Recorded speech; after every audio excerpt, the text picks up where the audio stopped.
도넛 사용 설명서. 도넛형 인간들을 위한 문장 레시피. 그러면 다음 문장으로 9번째 문장 소개해 주세요. 9번째 문장 171쪽에 있는 내용이고요. 멈추게 하는 것은 불안감이 높은 학생들을 가르칠 때 기억해야 할 핵심 요소다. 종종 이렇게 멈추게 함으로써 목표에 대한 부담감과 불안을 일으키는 원인을 내려놓는 경험을 하게 할 필요가 있다. 문제 상황을 차분하게 받아들이기 힘든 감정 상태에 있는 이런 학생들이 오히려 계속 좌절감만 맛보면서도 맹목적으로 애쓰는 방식을 고집할 수 있다. 두려움이 자꾸만 실패로 이어지는 바로 그 행동을 고집하게 만들기 때문이다. 이 점에서 학생의 가장 큰 적은 바로 자기 자신이라고 할 수 있다. 이런 악습관의 해독제는 멈춤이다. 학생이 두려움에 사로잡히는 것을 보는 순간 교사는 학생을 패닉에 빠져들게 하는 그 행위를 멈추게 해야 한다. 이렇게 함으로써 학생이 운전의 여러 단계들을 단순하고 다뤄볼 만한 방식으로 배울 수 있게 도울 수 있다. 이는 또한 학생에게 자신의 반응을 더 잘 제어하는 법을 가르치는 것이기도 하다. 문장에서 되게 멈춤이라는 단어가 제일 와닿았고요. 악습관의 해독제는 멈춤이다. 최근에 그 장기하 씨가 에세이집 냈었잖아요. 상관없는 거 아닌가? 네, 그 장기하 씨 얘기가 좀 많이 생각이 났었는데 저도 그렇고 뭐 장기하 씨도 그렇고 음악을 계속 오래 해오다가 그 중심에 있을 때는 사실 멈추기가 되게 힘들잖아요. 어쨌든 용기를 내고 밴드를 해체를 한 건가요? 장기적 중단인지 모르겠는데 그러면서 어쨌든 그 첫 단계의 활동이 마무리가 되고 멈췄잖아요. 그래서 장기하 씨가 그런 얘기를 하더라고요. 그러니까 멈춤으로써 비로소 그때 보이는 것들이 있다고. 그러니까 멈추지 않으면은 계속 볼 수 없는 것들, 느끼지 못하는 것들이 있는데 되게 유명한 제 에세이의 제목이죠. 아, 네, 맞아요. 멈추면 비로소 보이는 것들. 절대 안 멈추는 분이 하는 얘기죠. 맞아요. 아무튼 장기하 씨는 안 멈췄으니까. 네. 그래서 음악 작업을 하다 보면은 마지막 갈 때쯤에 정말 모니터를 수백 번을 하거든요. 네네네. 그러면 이게 사실 나중에 똥인지 된장인지 모르겠어요. 네. 혼란이 와요. 이게 맞아요. 맞는 것인지 똑바로 가고 있는 것인지. 근데 제가 훨씬 더 어릴 때 음악을 할 때는 멈추지를 못하고 그냥 이걸 더 많이 들음으로써 더 이걸 이겨내려고 노력을 많이 했었거든요. 나중에 좀 시간이 지나고 나서는 이거를 멈춰야지만 더 좋은 선택을 할 수 있다라는 걸 충분히 이제 경험으로서 알게 되니까 나중에는 시간이 없더라도 그 멈추는 시간을 꼭 확보를 하는 것 같아요. 일주일 정도 숙성을 한다라고 하는데 맞아요. 그 기간을 적어도 일주일 정도를 가져서 이게 어디를 수정해야 될지에 대해서 그 시간 동안 듣지 않고 계속 상상만 하는 거죠. 그랬을 때 일주일 뒤에 들리는 거는 정말 다른 부분들이 많이 들리거든요. 그래서 항상 집중하고 있으면 보이지 않는 것들이 있는데 최근에 그래서 주변에 그래도 여러 뮤지션들이 있는데 그 스위스로에 활동하시다가 진환이 형이라고 그 형도 이제 솔로로 나오시면서 굉장히 오랜 기간 동안 뭐 타의적이든 자의적이든 멈춰 있었는데 그러면서 다른 얘기를 또 할 수 있게 됐고 이번에 또 그 반려견 주제로 해서 또 책도 쓰시고 장기하 씨도 굉장히 정점에 있다가 그만두게 된 상황이니까 멈추는 것에 있어서 또 굉장히 용기가 필요하기도 하고 수십 번, 수백 번 엄청 고민을 많이 하겠죠. 그래서 그 멈춤을 할 수 있다라는 게 되게 좋은 것 같아요. 근데 그거는 꼭 음악 하는 사람들뿐만 아니더라도 예술을 하지 않는 사람들도 이 멈춤이라는 거는 종종 계속 있어야 한다고 생각을 해요. 근데 직장을 다니다 보면은 사실 멈추기가 너무너무 힘들잖아요. 아무래도 생존까지 가는 경우도 있고 뭔가 독립적으로 살기 위해서 그걸 모두 선택할 때가 많으니까 네. 여러 가지 이유로 개가 왔어. 제 산책견이에요. 깜짝이야.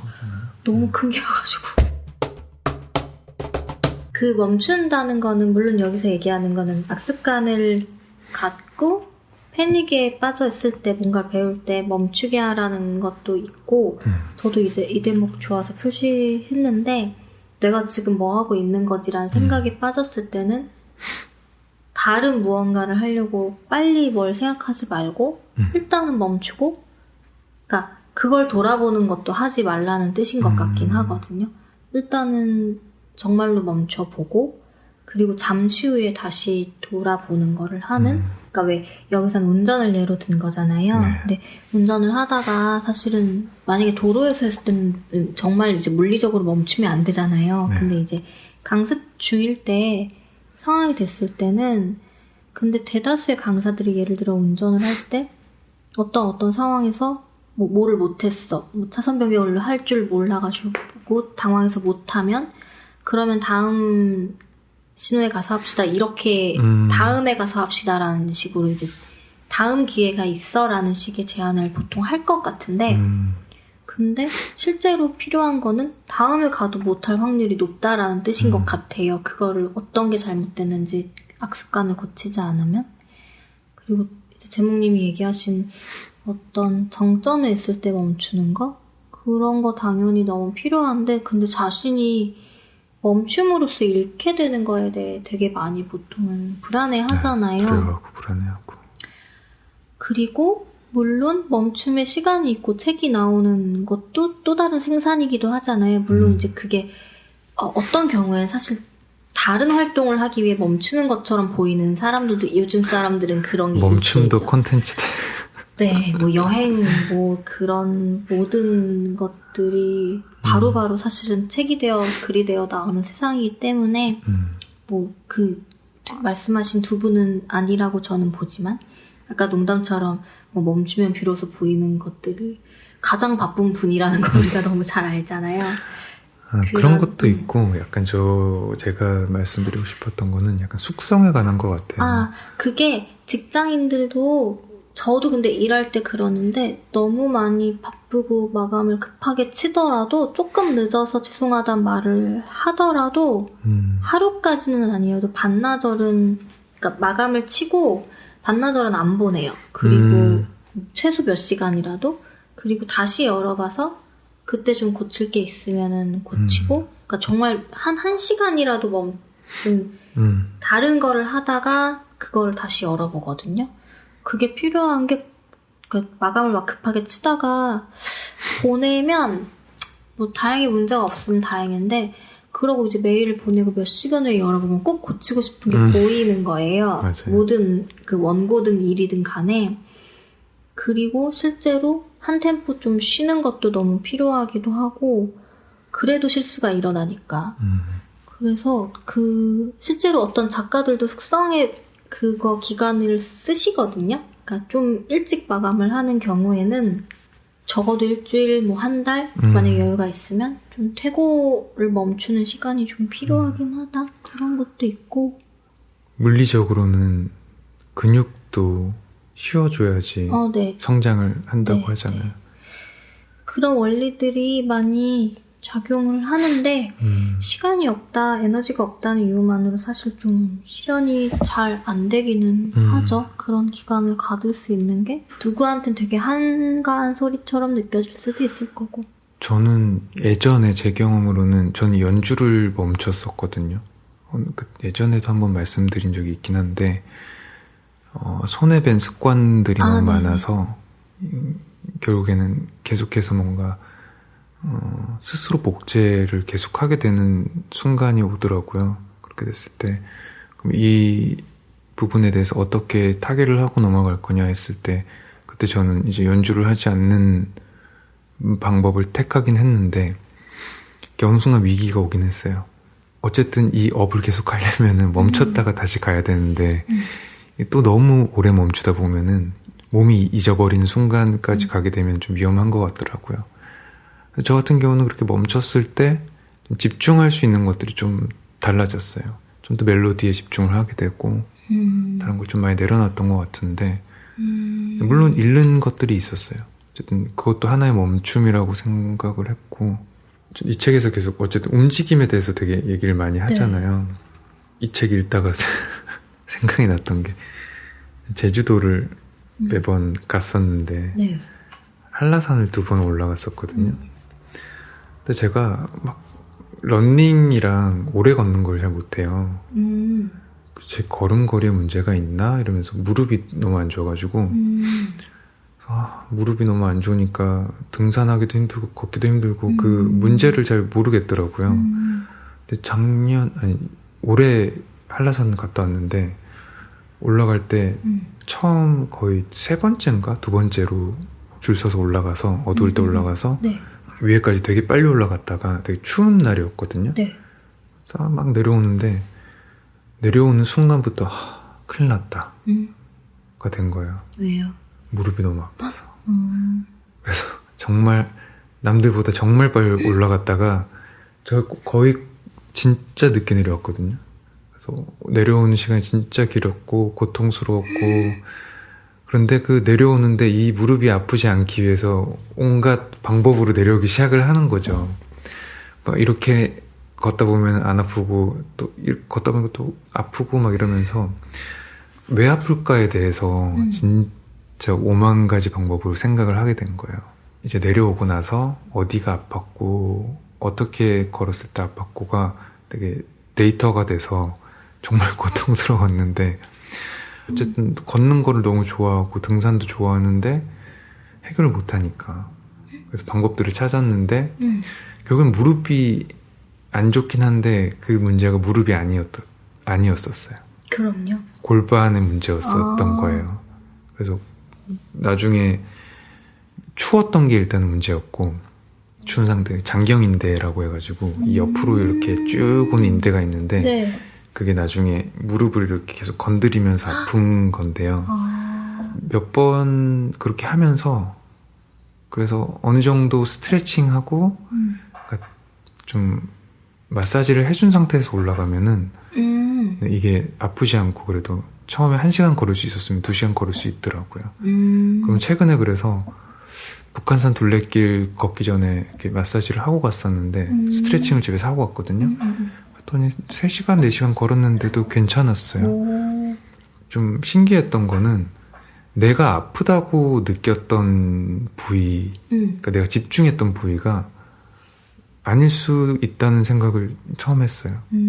아까 그 초반에 읽어주신 이완에 대한 얘기랑 연결, 그거 정말 신체적인 거 너무 맞는 얘기여서 나는 A가 아프다고 생각했는데 그리고 A를 풀어줘야지라고 혹은 거기를 어떻게 고쳐야지라고 생각하는데 그게 이제 결국 이 책에서 계속 얘기하는 문제의 원인을 잘못 짚었을 때 옳지 않은 해결법을 강요하는 강사들이 문제다라는 게 문제의 원인이 다른 데에 있는데 좀 근시안적으로 접근을 하면은 엉뚱한 해결책을 계속 제시하고 그러면 이제 학생은 계속 잘못된 걸 배우는데 잘 안 고쳐지니까 내가 문제구나라고 생각을 하게 되는 게 안 좋은 가르침이다라는 거잖아요.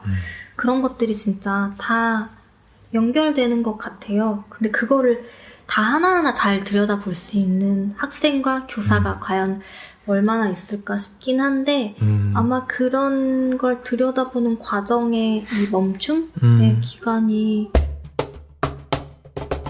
제가 교육에 대해서 좀 긍정적으로 느꼈던 거는 예전에는 불신을 하다가 좋은 교육자들을 몇 분을 마주하게 되면서 되게 희망이 있다라는 생각을 하게 됐던 것 같아요. 근데 그게 뭐 많은 교육자가 아니고 어쨌든 소수잖아요. 그쵸. 근데 그러게 이렇게 얘기하면 또 가르치는 걸 업으로 하는 분들은 섭섭해 하시겠지만 물론 다 각자가의 사정이 있으니까 그리고 사실 모든 학생에게 맞는 그러니까 어떤 하나의 교사가 모든 학생에게 맞을 수는 없잖아요. 그쵸. 각자의 학생과 또 각자의 교사가 맞는 경우들이 다르기 때문에 왜 제 주변에도 되게 학생들이 많이 따르는 교수님 있었는데 저는 별로였거든요. 그냥 저도 원래 좀 교육자에 대해 덜 신뢰하는 부분이 있어서 근데 대다수의 학생들이 좋아하는 경우들이 있고 저는 또 괜찮았던 걸로 기억하는 사람은 인기가 없었던 교사인 경우도 있고 그런 것들이 또 다 다르니까 각자에게 맞는 교사를 학생을 찾는 것도 중요한 문제 같기는 해요. 그리고 여기서 얘기하는 저는 너무 재밌었던 게 노래하는 사람도 이분한테 오고 운전하는 사람도 이분한테 오고 그러니까 이분이 정말 해부학을 연구하기 때문에 이게 그런 특이한 강사법으로 소문이 나서 그런 건지 모르겠지만 이분의 좀 정체가 궁금하긴 하더라고요. 그러니까 되게 이분은 다양한 분야에서 참스승인 거잖아요. 그래서 되게 근데 그게 되게 설득력이 있어서 어떻게 보면 약간 잘못 보면은 이렇게 얘기하면 되게 실례인데 약간 어떻게 보면 누구는 사입이라고 생각할 수도 있을 것 같아요. 이게 특히나 심리적인 거랑 연결되는 거를 그쵸. 같이 하니까. 근데 그게 뭐 효과만 있다면요? 그게 그리고 그런 이상한 심리학이거나 누구를 속이는 잘못된 심리가 아니면 저는 되게 한번 어떻게 진짜 실제로 사람을 대하고 가르치는지 좀 궁금해요.